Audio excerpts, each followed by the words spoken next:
পাল্টাপাল্টি হামলায় উত্তপ্ত ভারত পাকিস্তান। ৭ই মে ভোরে পাকিস্তানের আজাদ কাশ্মীর সহ বেশ কয়েকটি জায়গায় ক্ষেপণাস্ত্র হামলা চালিয়েছে ভারত। এতে শিশুসহ বেশ কয়েকজন মানুষ নিহত হন। এমন উত্তেজনার মধ্যেই অপারেশন সিঁদুরে ভারতের পাশে দাঁড়িয়েছে ইসরায়েল। বসে নেই পাকিস্তানের মিত্ররাও। ইসরায়েলের এমন ঘোষণার পরই পাকিস্তানের পাশে দাঁড়িয়েছে তুরস্ক ও চীন। বিস্তারিত জানাচ্ছেন শেখ ফরিদ।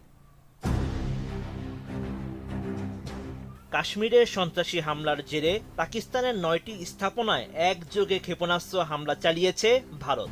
এই হামলায় বিশেষভাবে লক্ষ্য করা হয় মসজিদকে, যার মধ্যে রয়েছে পাকিস্তানের আজাদ কাশ্মীরের কোটলিতে অবস্থিত মসজিদে আব্বাস।